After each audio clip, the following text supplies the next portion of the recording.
now. And I'd like to start by welcoming you all to this Team Oregon Safety Briefing. My name is Ian McCoubry, and I'll be presenting the briefing tonight. I'd like to welcome you all here and thank you for making it a priority and spending some of your evening with us.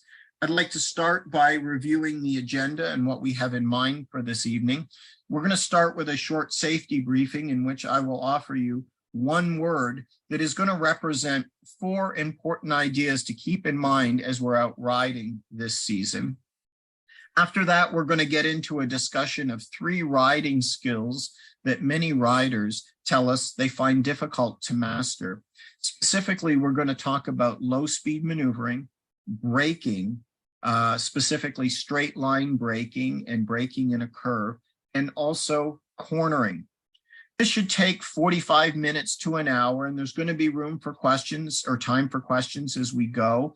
And, the main objective here is to offer you some free tips from our training programs to help you ride better and have more fun out there. Now, one disclaimer that I'd like to make, and then one comment about the material we're going to cover. First, the disclaimer. Recently, I've conducted this session twice, and we've had some new riders that have joined, people who haven't even gotten endorsed and haven't learned how to ride yet.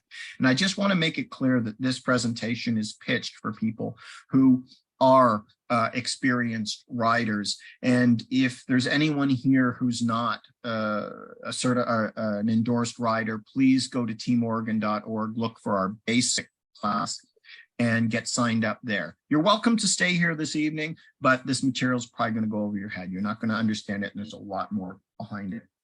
The other comment that I want to make is if you've attended any kind of motorcycle training classes in the past, there are some reoccurring themes, call them golden oldies, topics that come up time and time again.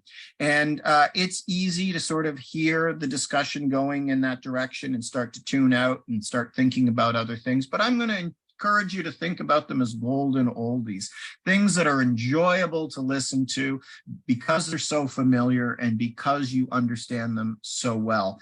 And if you can stay engaged, you can sometimes pick up new perspectives that will cause a light to turn on and help you see things or help you notice things you haven't noticed or thought about for a long time.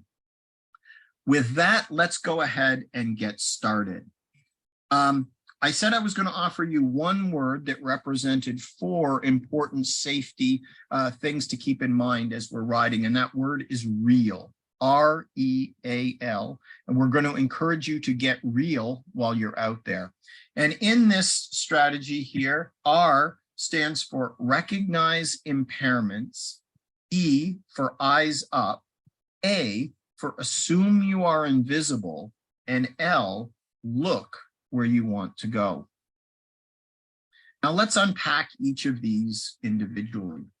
Recognizing impairments. When you hear the word impairment, you might normally start to think alcohol and drugs, and those are certainly important impairments to recognize and be aware of. But for the purposes of tonight's discussion, I would really like to broaden the discussion, and I'd like to use this definition. Impairment is any condition that affects motor skills, judgment, vision, or attention. And because we are all experienced riders and you folks have had the chance to experience these things for yourself, I'd like to encourage you to unmute your microphone and let's just kind of make a list of different kinds of things that can affect our motor skills, judgment, vision, or attention. Go ahead, let's, at the risk of over speaking one another, let's just sort of put some out there. Age, okay. I'll talk about that. Maybe not age itself. Is it maybe aging, some of the consequences of getting older? alcohol, Let's talk about that. As we get older, we may have some injuries. Some of them old, some of them new. We may have medical conditions. that impair our ability to ride and operate the controls well. There are medical conditions that might impair our judgment, our balance, our coordination. Medications are another factor. The presence of those medications or the absence of them might cause us to be lightheaded, lose our balance, or not be as balanced as we can be at other times. So yes, aging is a serious consideration. Thank you for bringing that up. Anything else come to mind? Proper eyeglass prescription. Okay, so yeah, if we don't have our prescription glasses or we're not riding with our prescription glasses, yeah, that can be a problem. What about visors? They can be scratched and sort of pitted from grain and grit. That can interfere with our ability to see well. So those are great suggestions. What else can we encounter? Dehydration. What's that? Dehydration.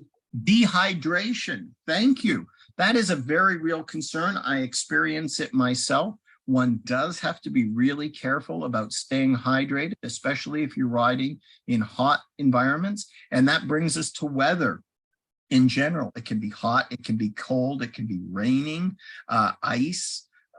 So all of those things. Thank you for bringing that up. Any other thoughts? There's some other participants. Anything else come to mind? Alcohol. A little louder, please, Libby. Alcohol. Alcohol. Well, yes, alcohol is certainly an important impairment, and we want to acknowledge that. It affects all of those things that we're talking about: motor skill, judgment, vision, and attention. But we were hoping to take this conversation beyond alcohol and drugs. How about fatigue? Can that be a factor? We can get tired over the course of a ride.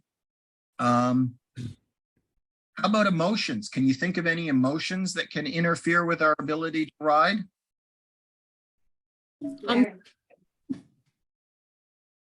I'm sorry. Anger. Road rage. Road rage. Okay.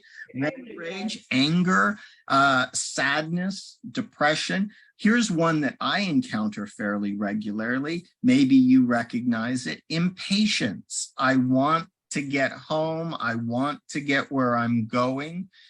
Maybe that's impairing my judgment about how fast I ride and maybe some of the things that I do. So yes, emotions like that are certainly things that we can define as impairments. So folks, I'd also like to add one more in there: group riding. Can group riding be distracting? Yes. It can be, can't it? A lot of riders in your field of view, people doing different things and moving around. It can be very distracting. And sometimes we're better prepared to deal with that kind of thing than we are at others. So we need to recognize how that is impacting our ability to ride. So we have done a great job putting a list together of different kinds of things that we could call impairments. At this point, recognizing impairments is encouraging us not just to know the list, but to recognize them as we're riding. When we train new riders, we encourage them to consider whether they're fit and ready to ride before they set out on their motorcycle.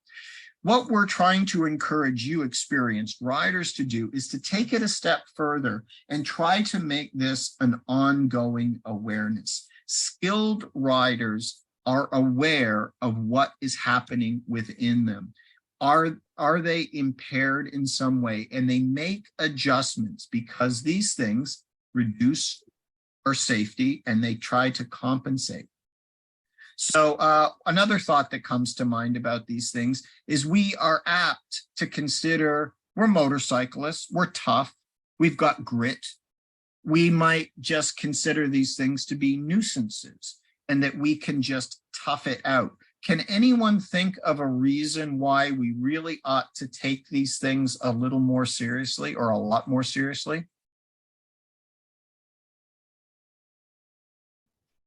Want to live. We want to live. I think that's what I heard. And I agree. The thing about these kind of impairments is they can sneak up on us. We can end up with 2 or 3 of them kind of overlapping with one another. We're cold and we're tired, we're hungry, we're impatient. And what can end up happening is situations that are relatively easy, things that we've dealt with hundreds or thousands of times easily and without effort, can trip us up because we're not fully giving our attention. We don't have our best judgment. So we need to consider these impairments as every bit as dangerous as potential road hazards and do what we can to protect ourselves from them. Now, before we move on, does anyone want to share anything else or have any, would like me to explain any part of this a little more? Okay. Going once, going twice. Okay, we have a new person joining. Thank you, Bobby. Let's move on. The next point we said we wanted to talk about was eyes up. We want to be looking and thinking 10 to 20 seconds down the road. And if you haven't counted it off recently, I'd encourage you to gauge that for yourself and just remind yourself how far down the road we ought to be looking so that we can take in the big picture. I'm going to put a statement up on the screen. I'm going to read it and we can discuss it. Once you learn to operate the controls, riding a motorcycle is just like driving a car. I don't personally agree with that, and I hear a bit of scoffing and laughing. I'd like to know what you think. Can we come up with 3 reasons why this is false? No steering wheel. No steering wheel. Okay, you're right. We don't, the vehicle steers differently, and that goes to stability and control of the vehicle. It's much more difficult to control a motorcycle than it is a car. And so no matter how good we are with the controls, we have stability issues to consider. Thank you for that, Jesse. Anything else come to mind? What's that? I'm sorry, I'm not quite hearing that. All right. Cars have 4 wheels and motorcycles have 2 wheels. That's right. So that goes to the stability issue. Something else that we don't have a cage around us. We don't have seat belts. We don't have airbags. We don't have a big windshield and air conditioning and cup holders and all of these comforts. So we're always going to be more exposed to the elements. We're always going to be more vulnerable than we would be if we were in a car. And for that reason, driving a motorcycle or riding a motorcycle is always going to be riding a car. I'm looking for one more. Can we think of anything else that's going to always be different about being on a bike than being in a car? Well, your controls are on the handlebars and your control of your car are on your feet. You're smaller in the road. Smaller in the road. Thank you very much. That's exactly what I'm looking for. We are never going to be as visible as we would be on a motor, or we're not going to be as visible on a motorcycle as we would be if we were in a car or a truck. And so these are 3 reasons why I think that it's not true. And it's why we implore you to keep your eyes up. As motorcyclists, we need to be taking in the big picture, identifying potential hazards, and this is key. We act to minimize those risks. We do things to avoid the potential hazards so that we don't have to react to them when they become an imminent threat. Does that make sense? Yes. Okay, so that's the key for eyes up. Next, let's talk about assume you're invisible. Other drivers don't see us. We know they don't see us. Even when they look at us, they can fail to see us. So skilled riders assume that they're invisible and they act to put themselves out of harm's way, and they make themselves a hard target. Can we think of some things that we can do as motorcyclists to make it hard for vehicles to actually touch us? Maintaining space and riding in the middle of the lane. Okay, we can adjust our lane position to optimize, to keep ourselves further away from these vehicles. We can, anything else we can do? I heard another suggestion. Reflective gear. I'm sorry, I didn't quite hear that. Reflective gear. Reflective gear can make us more visible. Thank you very much for that. That's true. We can also adjust our position relative to other vehicles. We can drop back from them, or we can pull ahead of them. We can alter and leave ourselves more space between us and the next vehicle so that we manage our space cushion to maximize our safety, and we make ourselves a hard target to hit. The next point is we want to look where we want to go. Now, this is one of the most basic skills that we teach new riders and we teach it because the bike tends to go where we look. So let me ask you that. Let me ask you this. What is target fixation? Does anybody know what target fixation is? I see. You're looking at a car in front of you and you're just fixating on their taillight.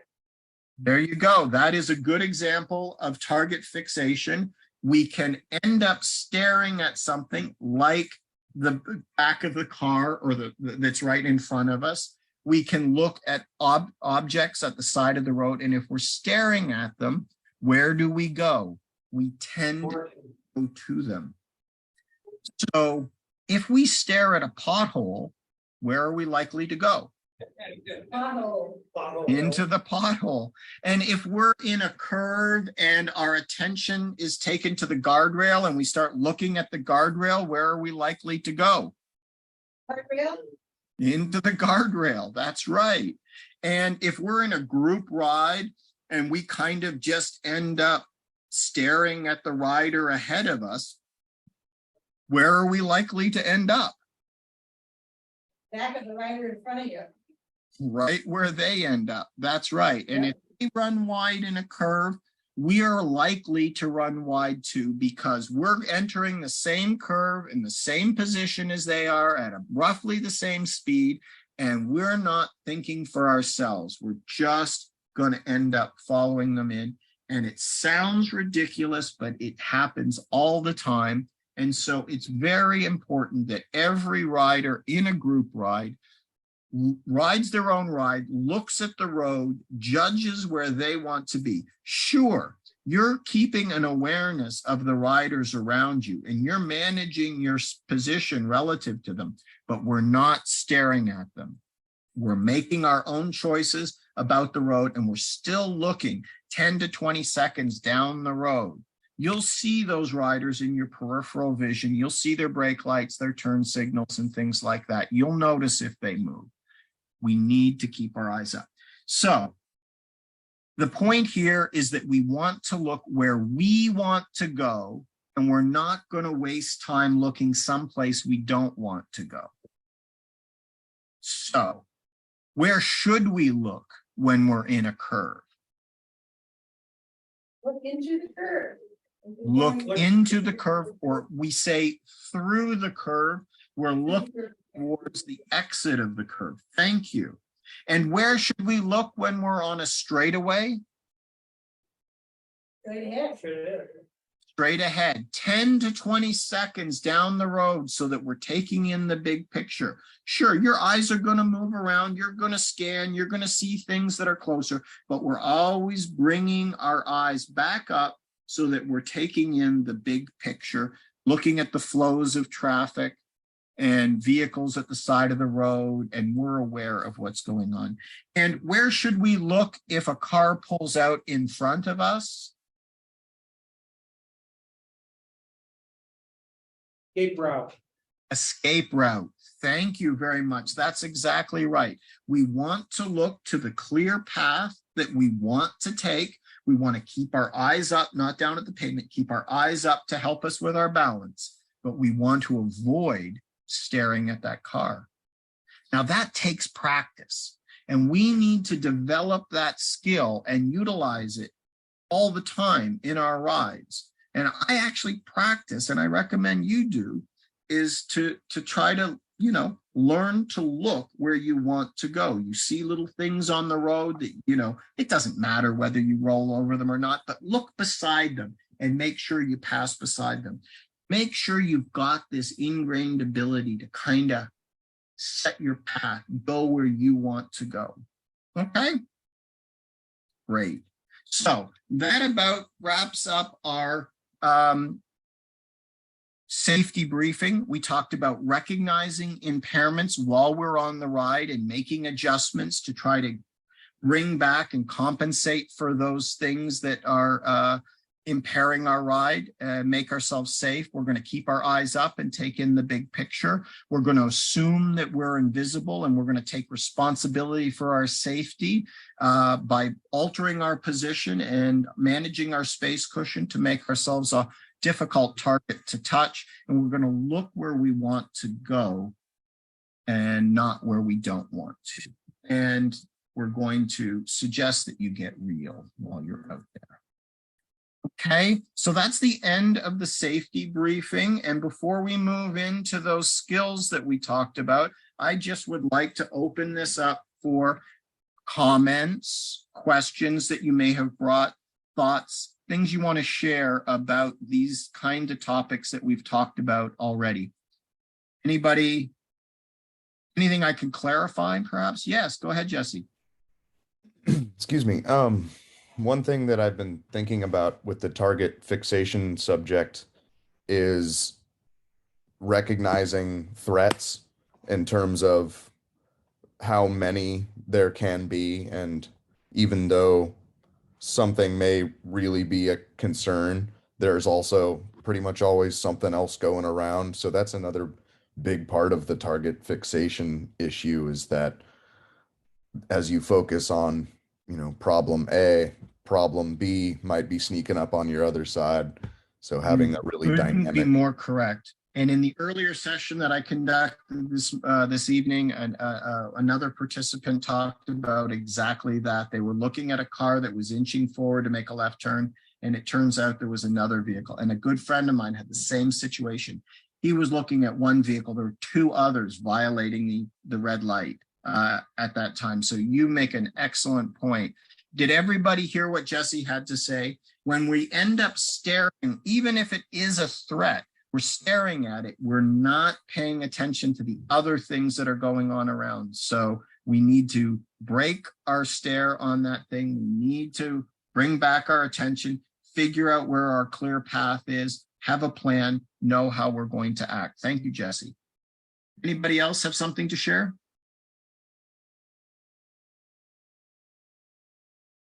Okay. Well, with that, let's move forward. We said that we were going to start talking about some riding skills. We're going to start with low speed maneuvering. The simple fact is, the bigger the bike we ride, the more skill it takes to maneuver it, particularly at low speed. I'm going to draw an analogy. It's not a perfect analogy, but I think it gets the point across. Being able to drive a sedan like this Corolla only partially prepares us for driving something like a big rig.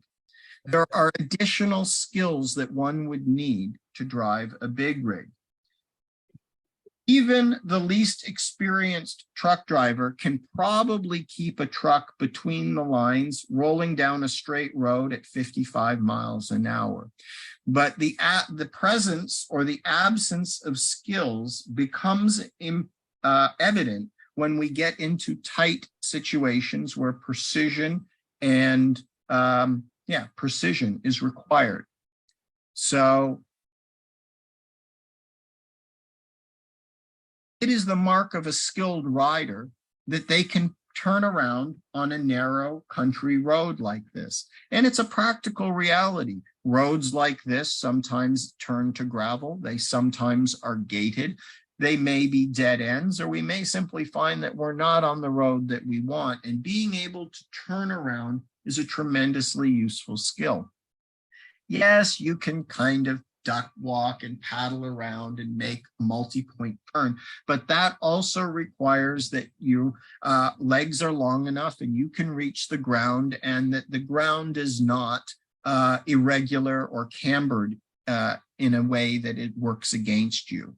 So it's also important to realize that these skills apply not just to country roads like this, but to parking lots, gas station, freeway rest areas, anywhere where you need to maneuver your bike around slowly and you have other things like other vehicles moving around that you may need to respond to. So my question to you is, if you do not currently have the skills, or I should say a rider does not have the skills to manage their bike at low speed, is that something that's just gonna kind of come with more riding experience? No. It's really not. These are specialized skills, and you're gonna need to go out and learn how to do them and practice them on your bike so that you get a feel for the heft and the maneuverability of the bike and how to do it. Okay? So with that in mind, let's talk about how actually to do this. Here we have an image of a rider who is executing a sharp U-turn. This image is actually from a class we call our PMC, or Precision Maneuvering Clinic. And we're going to talk about 3 key points that are necessary in order to execute a U-turn like this. The first thing is that we want to be under power. We don't want to be going too fast, but we do want to be under power. And the way that we do that is by feathering the clutch. Now, feathering the clutch is kind of a jargony term, and you may not recognize it. So it's also known as the clutch's friction zone or the sweet spot. Okay, and if this is our clutch hand, the clutch is neither all the way in or all the way out. It's in that place where just subtle movements can disengage the power or re-engage the power, and you can just pull out. And so when you're executing one of these turns, you're going to turn your handlebars and you're just going to give ever so little power so that the bike is under positive power as you pull through the turn. You don't want to glide through these things. It's much easier if you're under power. So that's the first tip. The second tip, we see it amply demonstrated here. This rider has got his head turned. Notice how his head's turned all the way to the shoulder. He's going to keep it there. He's going to keep looking as far around the turn as he can until he sees his desired exit path, and then the head and eyes are going to come up and he will be on that new path. Okay, so big head turn is the next tip. It is so important to low speed maneuverings, is we need to look where we want to go. And finally, the third tip that's really important is counterweighting. And what that means is that we're actually leaning the bike. The bike needs to lean in order to get through the turn. So we're leaning the bike, but the rider is remaining upright. And if you look at this rider, you'll see that his bike is leaning a lot more than he is. And that counterbalancing helps you balance the motorcycle while you're in this maneuver. You can progress to even more advanced stages of counterweighting. You can weight the outside peg. You can even shift your butt cheek out towards the edge, the outside edge of the seat. All of these things help you lean the bike so that it can go around a sharp turn, but you're also maintaining your balance by keeping your body upright. Okay. Any questions about that? What questions do you have about low speed maneuvering that we can discuss? confidence to make that U-turn. Yeah, confidence is an important thing. And, that's one of the benefits of trying to learn these skills in a class setting like the precision maneuvering class. There's ample room out here. You see all these cones? They're actually pretty soft. You can run over them with no damage to your bike and no damage to the cone. And we encourage riders, if they get spooked and don't want to try to finish the maneuver, they can simply drive out. They can ride past these cones or ride over them. So the point is that the precision maneuvering class is designed to give you ample outs. It's a safe environment to develop these skills. We start with the basic skills. You work on them, and then you can progress to other exercises. And if those other exercises are challenging you, you can go back to the first exercise and continue to practice, and we can work on the basics. And that's one of the wonderful things about the PMC class is it's a great environment for learning how to perform these maneuvers. And any other thoughts? Questions? In the class, it also gives you other people that help you pick your bike up. Okay, so again, another advantage towards that point is that we encourage riders to actually, and we provide some padding to help allow you to sort of protect your bike. It doesn't get damaged in tip overs.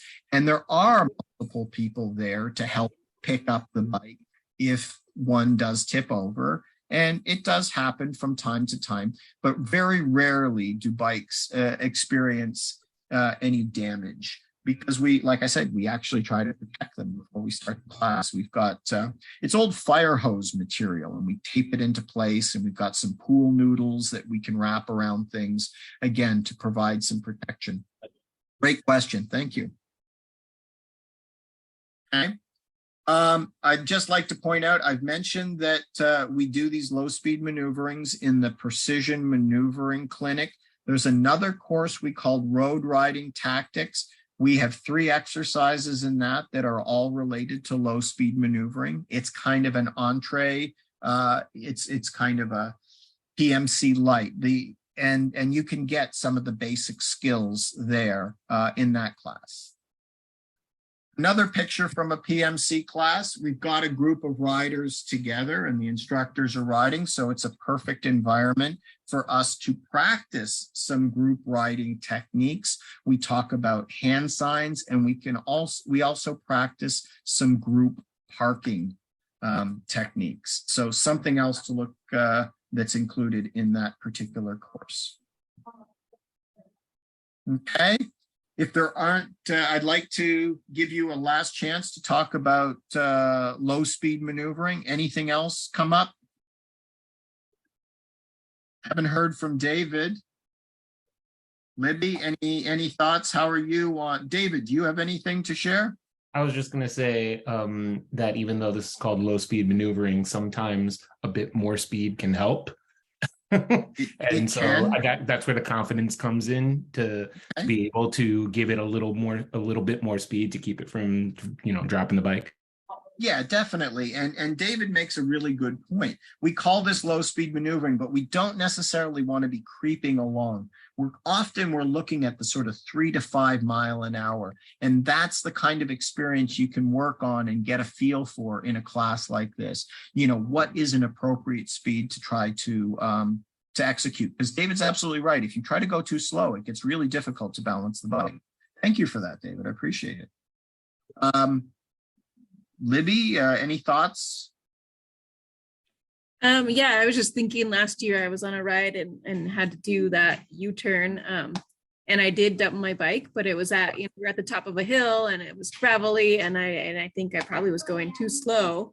And again, I had that incline that I was working against, and the confidence was low, and I had some of the fatigue and the frustration already because it was at the end of like a 3-hour ride. So there it happened, dumped it, got back up, was able to get out of there. But Yeah. Well, I'm sorry that your bike tipped over. That sounds like a very challenging situation. Incline, gravel at the end of a long ride.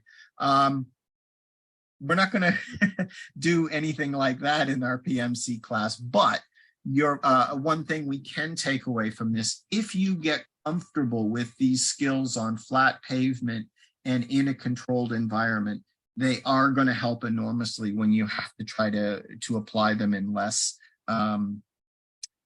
ideal circumstances. Okay, so let's move on. If there aren't any more comments or questions, anything else? Going once, going twice, 3 times. Okay, braking. We said we were going to talk about braking. In particular, I want to talk about maximum braking. We're also going to talk about braking in a curve. So, but to get this discussion started, what I'd like to do is start with a scenario. I'm going to outline the scenario. Please follow along. I'd like you to imagine that you are on your bike and you are out for a ride. It's a nice spring morning. The sky is blue.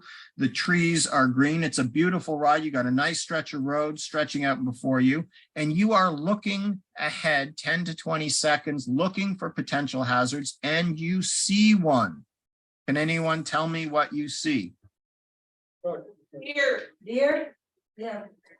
Well, I don't see any deer, but I heard someone say there's a truck, and there is indeed a truck. What's that? The car coming out of the blind spot. There you go. Behind a hillock, behind some foliage, a tree, there is a vehicle that is positioned. And what is the risk?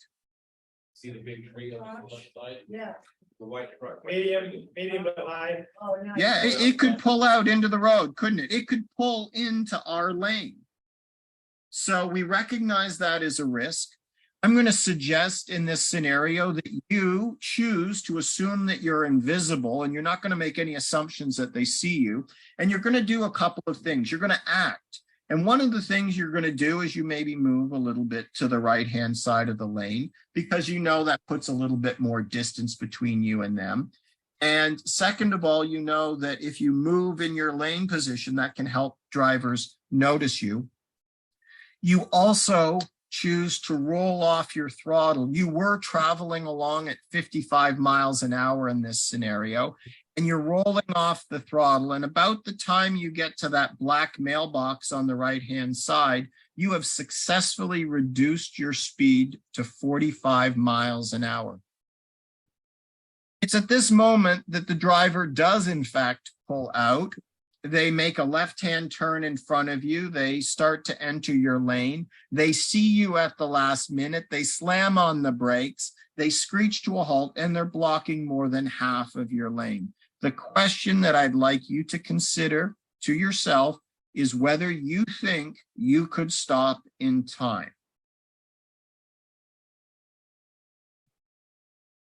I say no.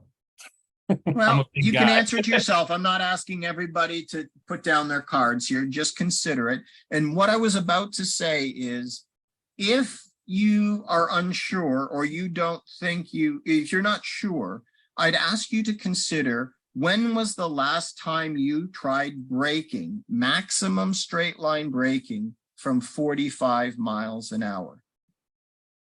And if you have not made a point of practicing this, let me assure you it can be a little exciting. And it's not something that you want to learn for the first time when confronted with a situation like this. So if you've not made a point of practicing that, you may be right. You may not be able to stop successfully. Let me ask you, do you ever find yourself traveling more than 45 miles an hour? Yeah.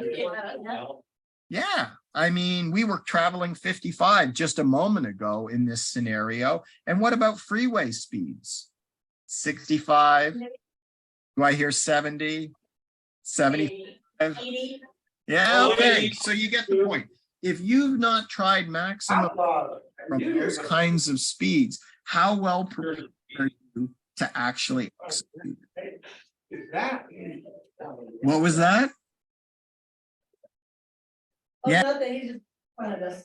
Okay, so it is a skill that we need to develop. We need to get a feel for it. There are things that happen while we're braking, and we want to be familiar with that so that that doesn't add to the anxiety or the difficulty of the situation. If you're very familiar with the feel of maximum braking, this can actually be dealt with quite well. I heard someone say that they didn't think they could stop in time. And I just want to make a point here that modern bikes, modern motorcycles have very good brakes. And I believe the motorcycle is capable of stopping in this distance. The question is the rider prepared to stop in that distance? So we're going to talk about proper braking technique in just a minute. But before we do, I would like to try to dispel some braking myths, some things comments and ideas that exist in the motorcycle community. And I'd like to ask you folks to think about things you've heard about braking that you think or suspect are not true. Can anyone suggest something? What have you heard?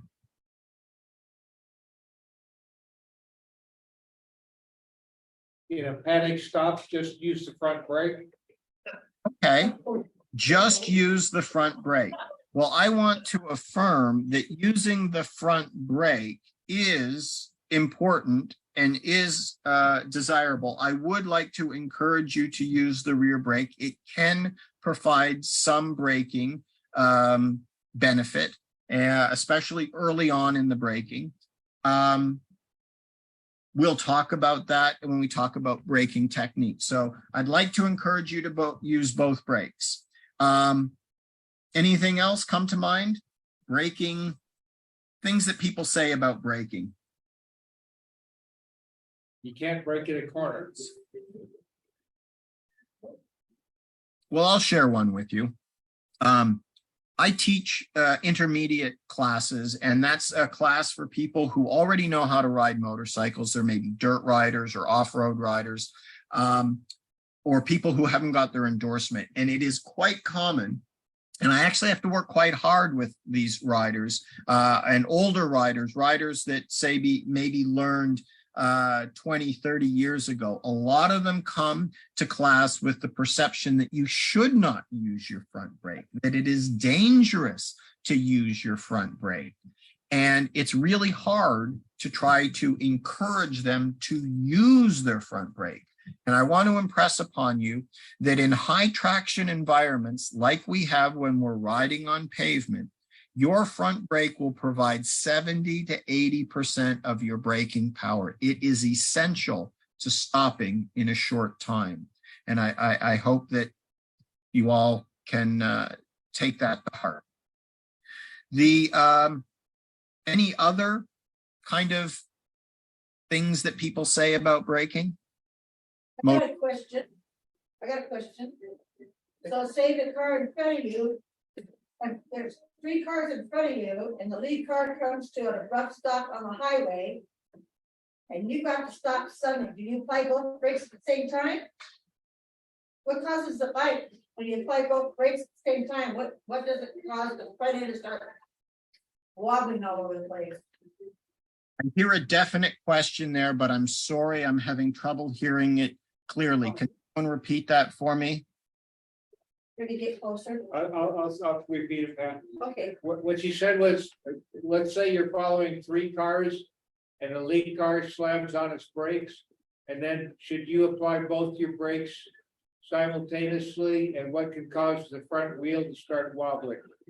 Yeah, okay. We'll talk about proper braking technique, but you raise a good point. If you're following multiple vehicles, one of the misconceptions, and I have to admit, I carried this around with me for a long time, is I believe that motorcycles can stop a lot faster than cars. And it may be true in some circumstances, but if you look at the crash statistics, there's a lot of examples of motorcycles plowing into the back of cars. Cars with 4 tires on the road and the ABS systems that are on them, cars are stopping, or many cars are capable of stopping in a very short distance. So we as riders need to be careful about that. So that's one thing. And I'm just trying to think if I can address something about that. Other cars ahead start to brake. Should we start to brake? I would say we want to begin braking. We're not in a maximum braking situation, but if we're looking ahead and we see that traffic is starting to slow or braking hard, let's start slowing down. Let's start opening up space between us and the vehicle that's right in front of us as soon as we can to avoid the kind of bumping into the back of the car that we were just talking about.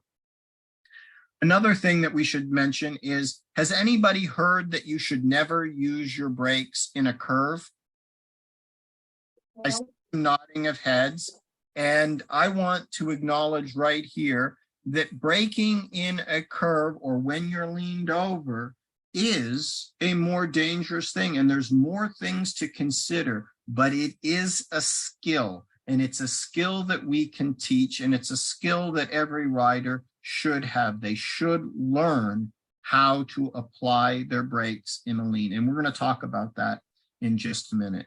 The other thing that I'd like to mention is there's sometimes a perception that if you have ABS, that's anti-lock brakes on your bike, that maybe you don't need to practice braking skills because you've got all this braking technology. I want to make it clear that ABS is a wonderful technology. I love it, and I'm so grateful to have it on my bike, but it does not alleviate the rider from having decent braking skills. It can correct for a lot of mistakes, and it will keep you out of the worst situations, but it still helps to have good braking skills. And another point that I get from another comment I hear from time to time, particularly from older riders, is this notion that I don't really need to worry about or practice braking skills. I don't go racing around, traveling at really fast speeds. I'm not reckless. I just kind of take my leisurely time. And while being leisurely and not racing around will be beneficial and be safer, good braking skills are still important. In the scenario that we discussed earlier, we were not particularly racing. We were traveling posted speed limits of 55. We were braking from 45. This is something that we might be called upon to do in any rural or urban environment. So with that said, let's go ahead and start talking about braking technique. Let's talk about braking in a straight line. We talked about how we want to use both brakes. We want to apply the front brakes and the rear brakes at the same time. I'm going to suggest that we want to use a progressive squeeze of the front brake, meaning that we're applying more pressure over time.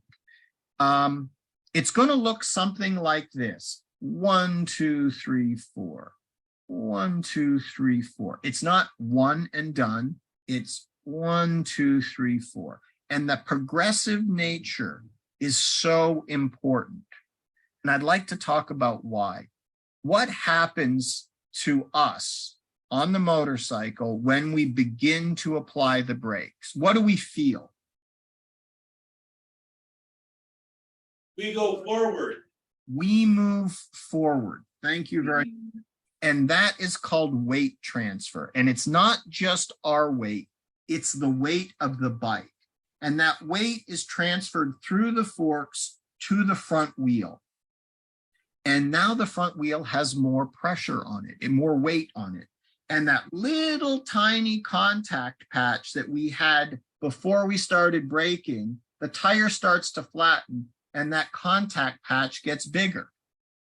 And we have more traction because we have more rubber on the road and we have more weight on the tire. So we can apply more brakes, more weight transfer, more traction, we can apply more brakes. And so it is an additive and progressive process where we're actually building the traction that we need to stop the motorcycle.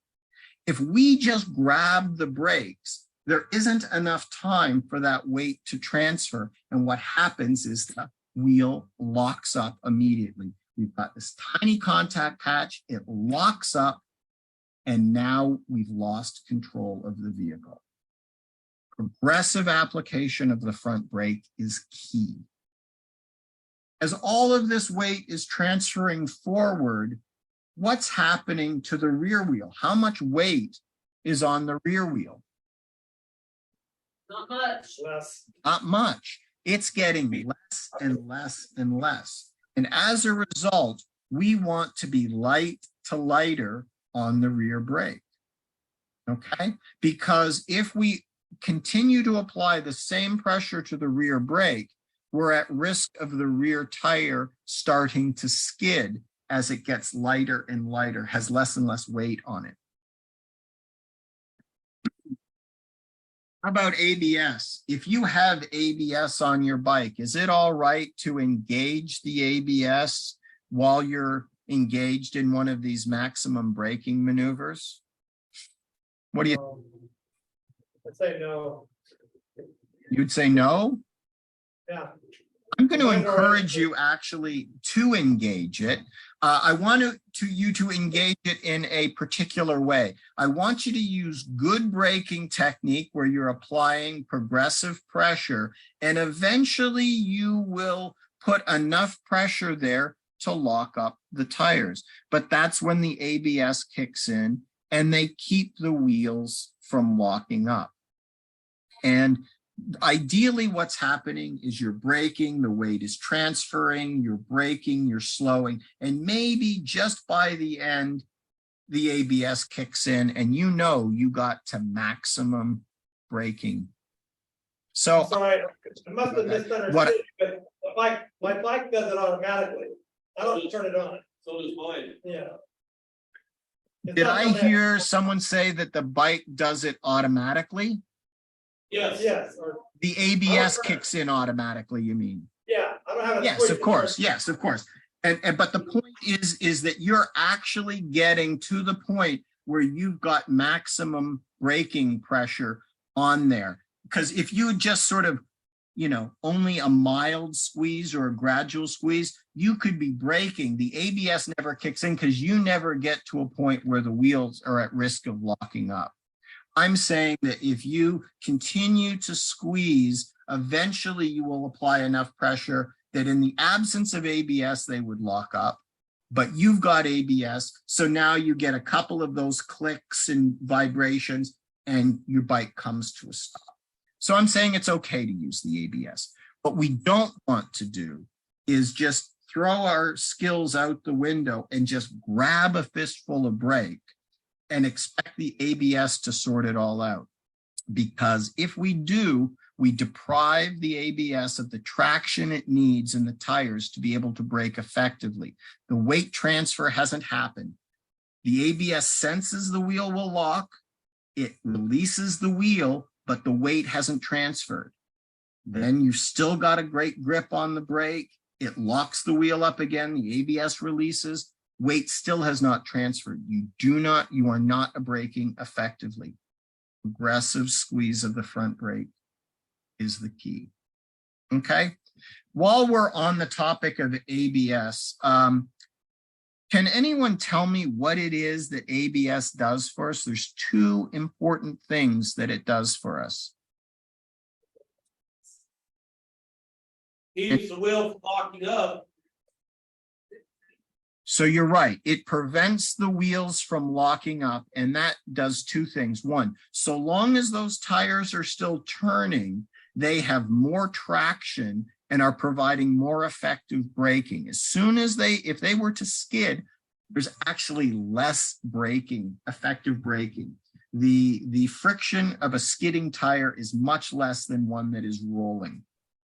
The other piece is, so long as the wheels or the rubber, the tires are still turning, we still have directional control. We can still provide steering inputs that allows us to change our course a little bit, but more importantly, we need that tire turning in order to keep the bike balanced. If the front wheel locks up, it's a very short trip to the ground.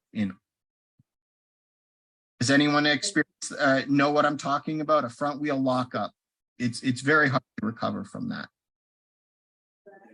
Okay, so I've been talking a lot about ABS, but frankly, there's a lot of bikes out there that still don't have ABS on them. And I want to make sure that the riders who are on this call who don't have ABS know what their responsibility is if they're braking and practicing this maximum braking in the absence of ABS.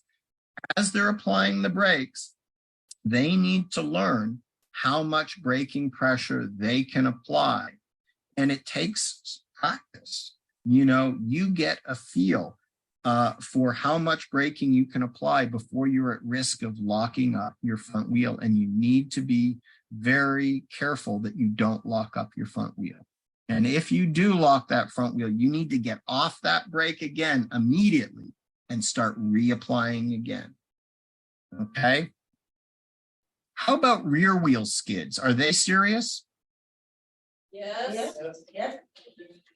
Yeah, they're not as serious as a front wheel skid, but I don't want to dismiss them. If you lock that rear wheel, the camber of the road or any irregularities in the road will tend to, or steering inputs will cause the tire to slide either to the right or the left. And as the bike slows, there's a very good chance that that rear wheel will re-engage and start turning. And as soon as it re-engages traction with the road, it will buck the bike and cause what's called a high side, causing the rider to be flung from the bike. So if you don't have ABS and that rear wheel starts to skid, we want to release the brake immediately and then reapply it a little more gently than we had before. Those are the skills that we're trying to develop. Okay. Any questions that you have? Let's see. Is there anything we can talk about in terms of straight line braking? This is really great stuff. I mean, this goes a long way to your safety. So do you have questions? What can I explain better? I have a question. This is Bobby. Yes. Yeah. So do you still, I taught a long time ago. So do you still teach to always cover the brake with your hand? So that's an interesting thing. In our beginning class, our beginner classic or basic classes, we teach riders not to cover the brake, but that's not because it isn't a good technique. It's because they're new riders and they're prone to panicking. And when they panic, they will grab whatever is close to hand, and we don't want them to lock it up. As experienced riders, we, Team Oregon, and I certainly don't have a problem with people covering their brake. They can have 4 fingers over their brake. They can have 2 fingers or 1 finger. For maximum braking, you've got to have the dexterity to get 4 fingers because you're going to want all that.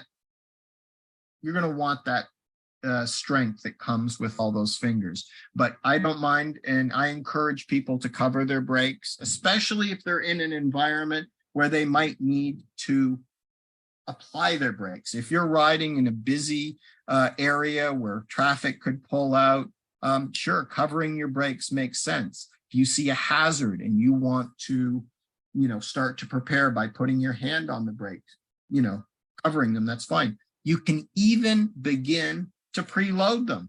Let's apply a little bit of brake pressure. I'm not saying really start slowing, but if we can apply just a wee bit of pressure, we have our fingers, we've already got them in motion. They're kind of there. The pressure's built up in the hydraulic system. The rotors are warm. The pads are warm. They are ready for you. And if you don't ultimately need them, let them go. Sure. The key as experienced riders and skilled riders is we need to be sure that we're not going to panic and just grab the brake. And that's something that we have, what we have to develop. Does that help, Bobby? I see. Yes, it does. Thank you very much. You're welcome. You're welcome. 1 second here, please.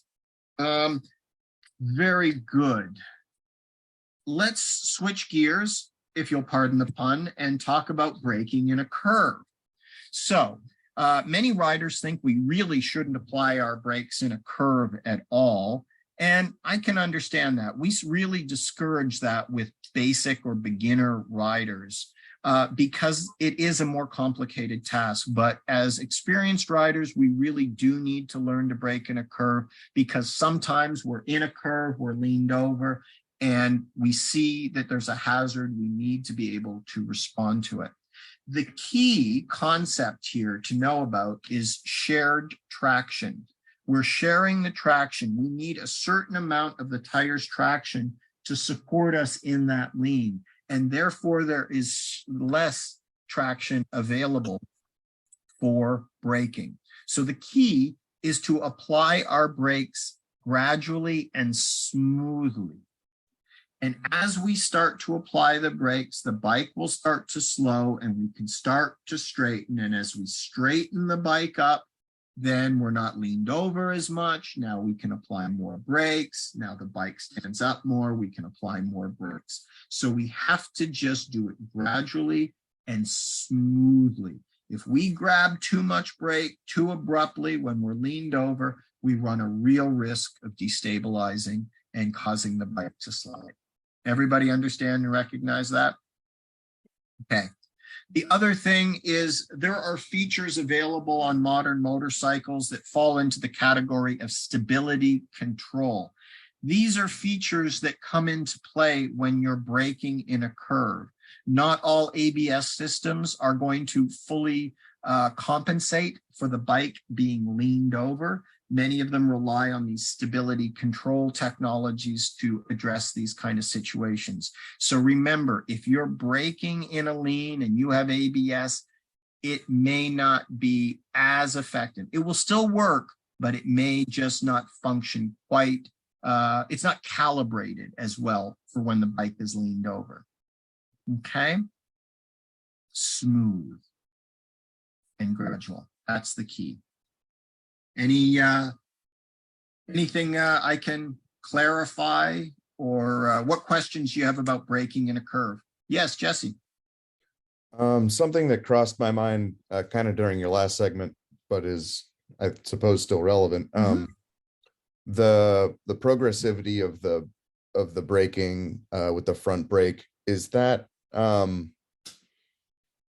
obviously we don't have the same dexterity in terms of controlling the rear brake, since it's not quite as modular. It's sort of a clumsy boot. Right. Is that something that we should strive to learn how to do? Or you mentioned that it's kind of a 20 to 30% power thing. It's perhaps less important overall. It's less important, but when you first start braking, your rear brake can be quite effective and can be very helpful. So we want to get on our rear brake, and with the rear brake, we just want to realize that we might actually have to lessen the amount of pressure that's on the rear brake as we're braking, because as the weight transfers forward, there's actually less weight on that rear tire. So that's the thing to practice. And the other thing is that just get in the habit. If that rear wheel does start to lock up, you'll feel it. Just get practiced at easing up and then reapplying the brake. And the trick is to do that with your foot without releasing your front brake, because I see a lot of students who try to release the rear brake and they also release the front brake. So that's the kind of thing that we can practice. Does that help? Oh yeah, thank you. Great. Okay. Wonderful questions and comments. Thank you so much. Anything else you'd like to talk about braking before we move on? Okay. To wrap up this segment, I would just like to play a little video for you. Here we are in an urban environment, moderate speeds, and it just makes the point that what might be called upon to execute maximum braking from 45 miles an hour at any time, and it's a skill we really want to have. But we don't teach maximum braking from 45 in our endorsement level classes. It's just a little too much for basic riders, so we need to put it into another class. And we have a braking clinic where we specifically teach this. We start at modest speeds and we build up to 45 miles an hour. And you get to do it on your own bike. so that you get familiar with what it feels like to perform this maneuver. And it's a great place to learn. We also work on braking techniques in a class that we call road riding tactics. So that's another place where you could start to develop your skill. Braking in a lean is another technique that we don't teach in an endorsement level class. Again, it's just a little too nuanced for beginner riders. So we have to put it into another class. It's in our braking clinic. We practice this also in the braking clinic, in our road riding tactics class, and even in our advanced riding techniques class. So we believe in that technique and we want you to learn it. It's available in a number of different classes. Okay, moving on to cornering. Let's start the conversation about cornering. I'm going to start by putting up a pie graph. There are 4 sections to this chart. It shows the causes of motorcycle fatalities, and it breaks them into 4 categories. One of these categories represents other drivers making an error. Which pie piece do you think represents other drivers making an error? 4. Number 4. Well, I appreciate the candor or the direction that you're going with that thought, thinking that other drivers aren't responsible. In fact, it's pie piece number 3. Other drivers making errors that cause motorcycle fatalities represents about 1/4 of all motorcycle accidents. Okay. Not an insignificant amount, but not usually as much as many motorcyclists think. They think it's the other guy, the other driver, who is the real hazard. So with that in mind, let me ask, which section of this chart do you think represents riders making errors? 1. Number 1. Well, you know, Bobby, you are right to an extent. Number 1 represents single vehicle accidents where the rider's at fault, but number 2 also is multi-vehicle accidents where it's the rider's error. So actually, rider errors encompass 3/4 of the accidents that motorcyclists are involved in, or at least the ones that are fatal. That's a troubling thought the first time you encounter it, and it's a little shocking to many motorcyclists.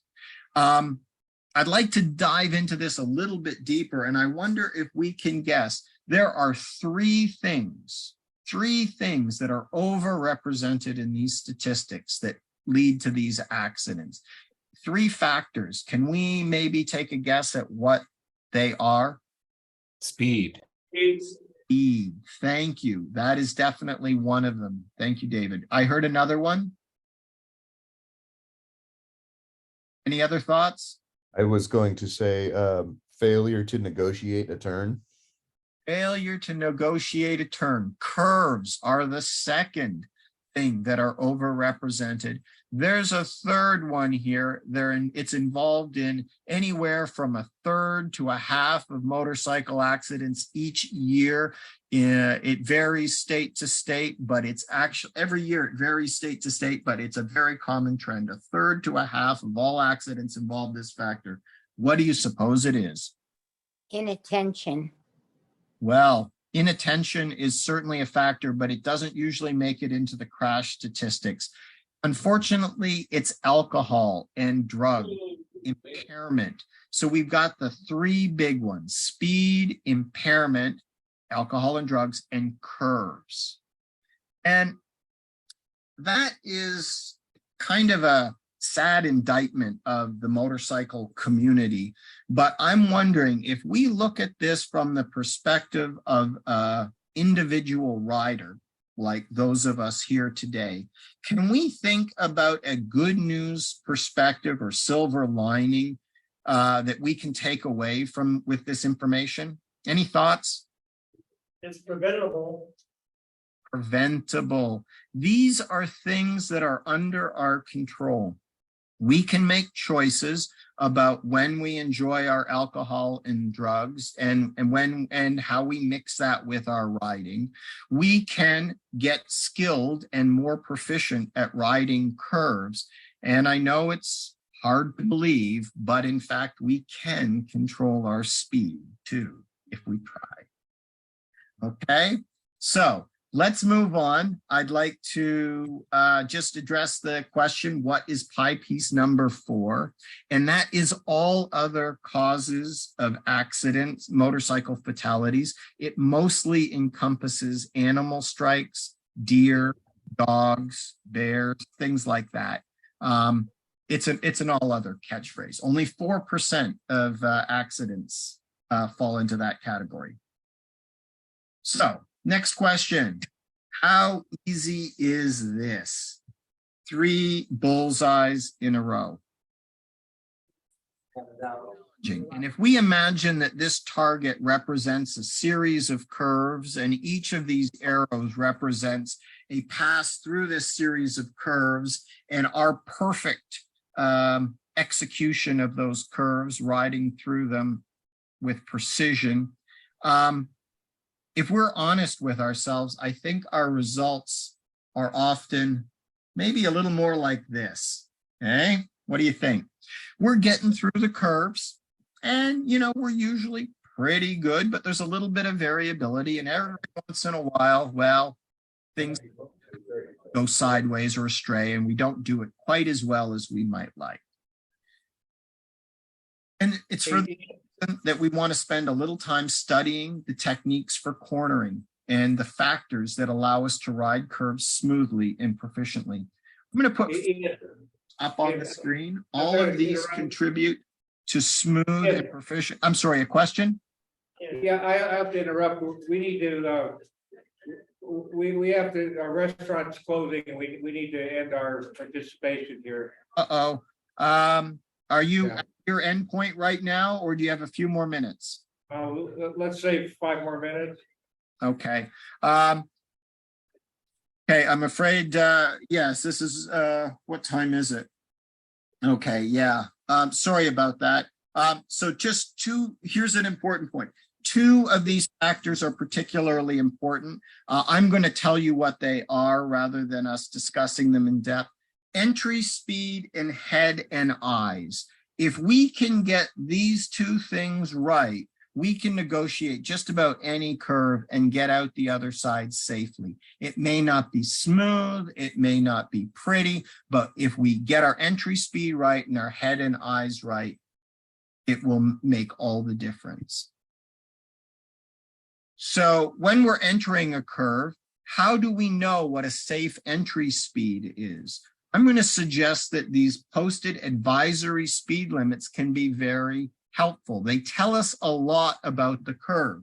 They tell us, 30 miles per hour.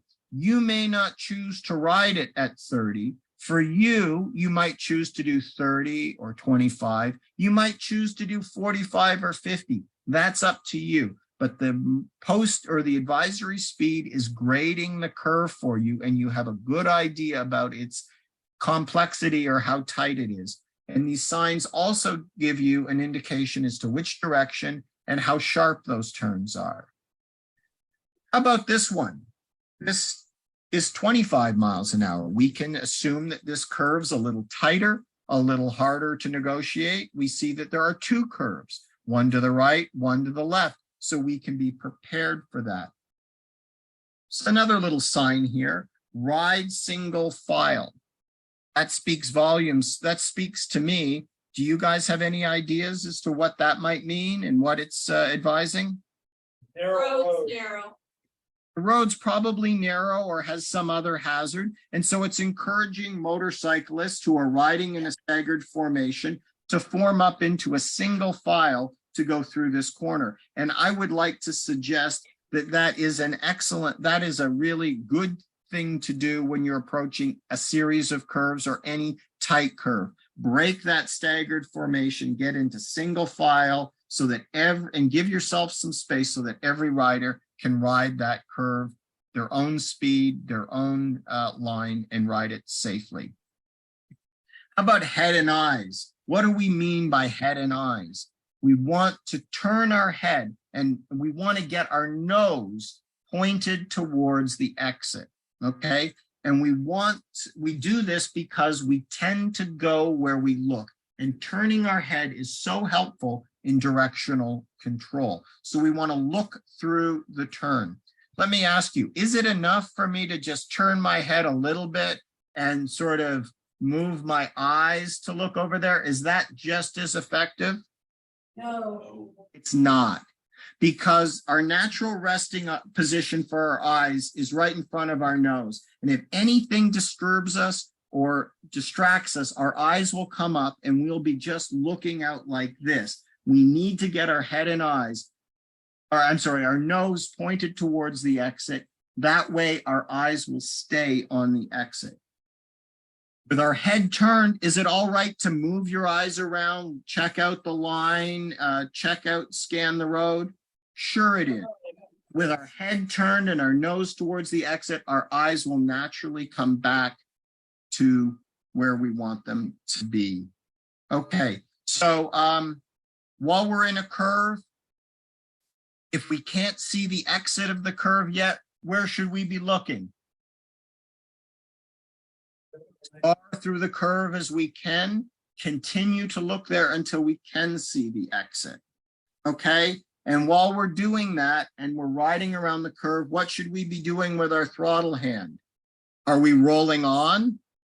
Yes. I'm going to suggest that until we see the exit of the curve, it's a little early to be rolling on because we really don't know what stands between us and the exit of the curve. So let's wait till we see the exit before we start rolling on, and we can make a good judgment about whether we can afford to speed up. The other thing we don't want to be doing is rolling off the throttle or just dropping the throttle, because that's a lot like braking, okay? So maintain that speed as you go through the curve. One thing, folks, if you've got to leave, I understand it. What we want to talk about here, though, is linking turns, and this is an important topic. Very rarely is it the first curve that causes a rider to run wide and lose control. It's often the second or the third curve that gets us into problems. It's the cumulative errors that occur. Does that make sense? Right.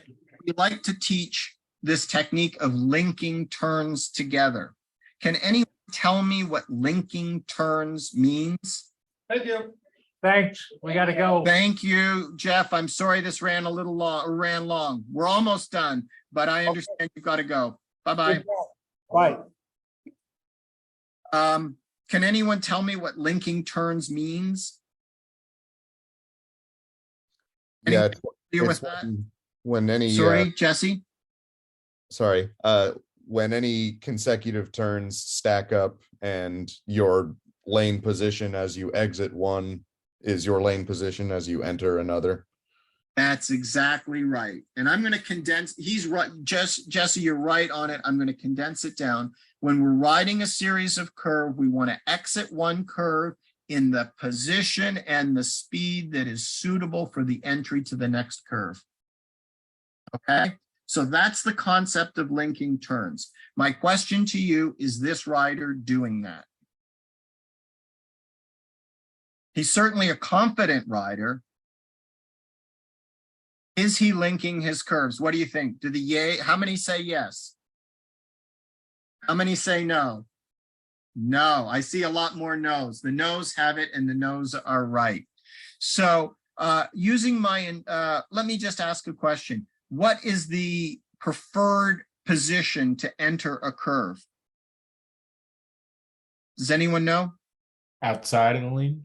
Outside. Thank you, David. There are a lot of advantages to entering the outside of a curve. So that means that this rider should be trying to enter this next curve over here on the left-hand side, kind of near the yellow line, okay?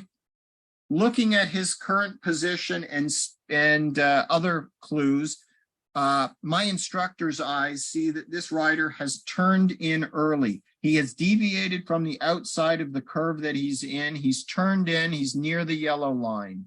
And the natural consequence of entering a curve early is that we tend to exit wide. And that means he's going to exit this turn somewhere on the right-hand side of the lane over here by the guardrail.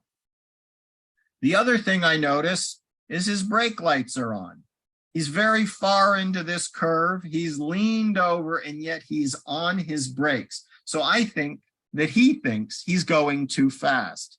The natural consequence of being in a curve, too fast in a curve, is that we tend to exit wide. Again, another factor that leads me to believe he will probably end up over here on the right-hand side. So that does not position him well for getting into the next corner. So I'm going to judge, no, he is not linking his curves well. So let's talk about how this rider could have done this better. Here's a different line he could have chosen to ride. If he had entered this first curve on the outside, stayed on the outside until he saw the entrance to the next curve, he would know that he wants to enter on the left side here. He would know that he wants to exit this curve here. He could hold his position, turn in, and just come right up next to that yellow line. You see that? And by doing so, he would be ideally positioned to enter the next curve. Here's another point. If this rider does in fact exit over here on the right-hand side of the road, about this position, how much time does he have to scan and look through that curve? How much of that curve can he see and how much time does he have? Almost none. Much, does he? Not very much. Conversely, on this line, he's got his bike upright somewhere about here where my laser pointer is. He's got all this distance here with the bike upright. He's on the outside. He can see well around this curve. What can he do? There's a couple of things he can do while his bike is upright. One, he can adjust his speed safely. He can brake, he can accelerate, and he can see because he's better positioned. The other thing is, are we more relaxed when we're deep into a curve or when the bike is upright? I see Jesse nodding. When the bike is upright, we're a lot. Yeah, upright. And if we're relaxed, we have better judgment. We're less distracted. We're able to take in information better. So this rider is so much better served by coming up and straightening here. The line that we're describing here, this yellow line, is what's known as a delayed entry or a late apex technique. It's a street riding technique. It's intended to allow riders to ride curves smoothly and proficiently and with greater margins of safety than some other lines that they might take through these curves. And we teach this in our cornering clinic and in our advanced riding techniques class.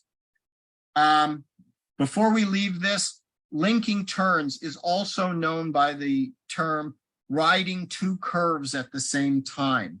Can anyone tell me why that is? Kind of a funny name. Why would we call it that? I'm going to offer you. The reason is as we're riding this first curve, as the rider's riding this curve, they are looking to the second curve. They're gathering information about where they want to enter it. And that information is informing them about how they're going to ride and finish this curve. So we're using information about two curves to figure out how we're going to ride the curve we're currently in. Does that make sense? Yeah, anticipation. Anticipation. Okay. So if you guys have got a moment, just one more comment I'd like to make. What do you think of his head turn? he got a good head turn? He really doesn't, does he? If we look at the graphics on his helmet, we can, he's looking right about here. He's looking over here. He might have his eyes over here, but his head's pointed here. That's not a good indication. You know, if one of his tires hits these little reflectors, or a tire rides over this yellow line and slips a little bit and he's startled, it's not it's quite possible that his eyes could come up and he'll be staring right at that guardrail. Does everybody see that? Importance, try to get your nose looking all the way through to the next curve. Okay. So we've talked about some of the factors that go into smooth and proficient cornering. This graphic is intended to show you that there's a whole lot more. Okay. And these are the kinds of things that we teach in our cornering clinic and in our advanced riding techniques class. And I just want to say, if this looks really daunting, it's not simple, but riders make tremendous progress in just taking the advanced rider class or the cornering clinic. You can see huge improvements in their cornering ability by just taking the class once. So don't be daunted by this, but do appreciate that there's a lot that goes into cornering, and this is why it's not simple and people are sometimes challenged by cornering. Okay, so let's go ahead and wrap this up. Thank you for your patience. I know this has run long. Remember that we started with a safety briefing where we suggested that you would use the word REAL, R-E-A-L, to remind you of 4 important strategies to keep in mind as you're out riding to keep you safe. We then talked about low speed maneuvering, braking, and cornering. So we've talked about how to do these things, what to do and how to do them, but is talking about them and listening to me lecture enough? Does that mean you're going to be able to do it? Practice. Practice, that's right. We're going to need to get hands-on. We're going to need to practice. Lectures like this, watching videos on YouTube, reading books, that's all great. It informs us, it benefits us, but we've got to get hands-on with this. If we want to increase our skills and our precision and move from this to that, we're going to need to practice. Now, you could do this on your own. You could dedicate the time and energy to study and really practice, but it's challenging to do it on your own. And I'd just like to share with you that Team Oregon is available to help. We have a variety of classes intended for street riders to help us bring up our skills, practice our skills, and perfect them.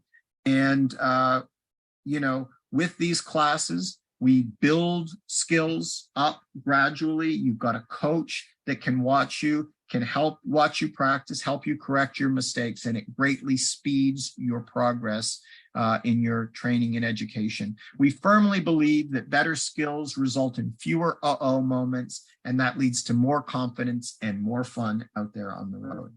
So go out there, ride safe, have fun. And just as the end, I'm going to put up a graphic.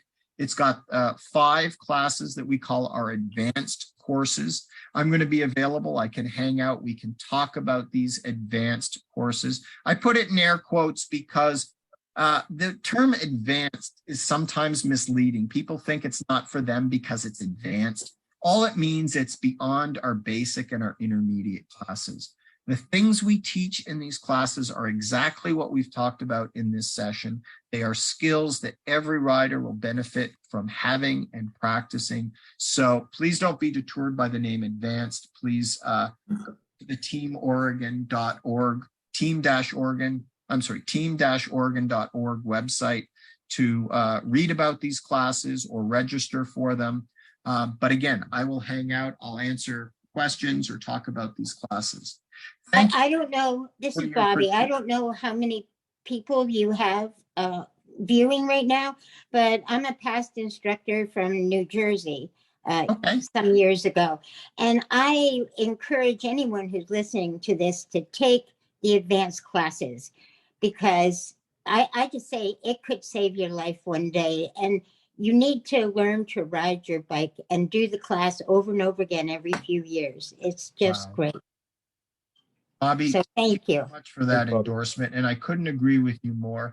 As an instructor, you might think that I know all that I think I need to know about training and riding, but I love taking these courses. I take them repeatedly. I practice these skills because I believe what Bobby just pointed out. These skills are perishable. They will fade if you don't practice. Even if you know how to do them really well today, you got to stay fresh and you got to stay frosty. So thank you for that endorsement, Bobby. Really appreciate it. You're welcome. Anybody got any questions we can address or, like to talk about some of these classes? Libby, Jesse, you both hung in. What do you think? No, I think I'll check out the website, just deciding maybe versus like precision maneuvering class versus the RSP class. So one thing that I'd like to point out to you, this class here called Road Riding Tactics or RSP, it's kind of intended to be the next level after endorsement. Come back 6 months, a year after you get your endorsement. And it's kind of like a buffet. We have 3 exercises on low speed maneuvering. We have a couple of 2 or 3 exercises on braking. We've got some exercises that kind of build your cornering skills. And from there, you can then decide whether you want to go to take the full advanced rider class or just focus on cornering or just focus on low speed maneuvering, or you really want to focus on braking. So how far are you in your riding career, Libby? Not very far. I did the original, I think it was 2 years ago, and didn't get a whole lot of riding in these last couple of years. So okay. Probably you have your own bike now? Yeah. Great. Well, one thing to look for is this RSP or road riding tactics class. I don't want to discourage you from taking any of the other courses. You could benefit from them and you'd manage them, but that would be a great place to start. Okay. Thank you, Libby. Jesse, how about you? I'm in a pretty similar situation. I got my endorsement about a year ago, maybe a little over. Okay. But do have my own bike and have been riding as much as I can, but not all that much, not as much as I'd like to, really. Okay. I'm curious though, I had a question about the advanced riding techniques course, Sure. or kind of about the timeline of each of them. Are they all 1-day courses? Yes. The cornering clinic is about 2.5 hours. The braking clinic, I think, is about 2.5 or 3 hours. The precision maneuvering class is maybe a little, it's probably about 2.5 or, let's see, we start at 1. It's maybe 3.5 hours. Road riding tactics is closer to 4.5, but yes, they're all done in 1 day. The exception, it's a kind of an exception, is the advanced riding techniques class. It's still done in 1 day, but there is a classroom session. We often do them online. And so, if you were going to ride that on a Monday or on the weekend, we'd often have the classroom session on a Wednesday or a Thursday night for 2 or 2.5 hours. Kind of a webinar, kind of like we do here. Understood. Thanks. And the other thing you might be interested in, starting this year, there's going to be a couple of dates. You can look on our website. We're actually going to offer the advanced riding techniques classroom portion for free online in a webinar like this, so that you can get familiar with the content. Oh, great. Really interesting and fun about the advanced riding technique class and the cornering clinic is that we do these courses on a closed track. We're on a go-kart track. So there's lots of twists and turns. We're not necessarily navigating. We're not really going through cones. There's a real road to ride. And it provides us really good environment to hone our cornering skills. And in addition to cornering, the advanced riding techniques class incorporates maximum braking, braking in a curve, swerving, as well as everything we do in the cornering clinic. So it's kind of everything except the low speed maneuvering. Gotcha. In clinic really focuses on braking, and you get a lot more practice. And you can see here, we've even got the speed reader here, so you can really see how fast you're coming in and when you're braking. Okay. Bobby, do you have any other questions? No, I have to go now, but thank you so much. It was nice to listen what Oregon's doing and what I knew that New Jersey was doing. And I'm riding a trike now, so I practice braking all the time. Good for you. Well, you should know that we permit trikes in our cornering clinic and our advanced riding techniques. So maybe we'll see you in one of our classes. We'd love to. You might, because I haven't been riding these last few years due to body replacements. Okay. But I plan to be out a lot more this year. So I appreciate taking this class online because it refreshes, the memory and the hands covering brakes and all that stuff that becomes second nature when you do it so much. Great. Well, I'm so glad you chose to participate. Thank you. Hope to see you. And I'm a member of the HOG group, and I had to leave there. So so you still have some HOG group here, at least me. Oh, great.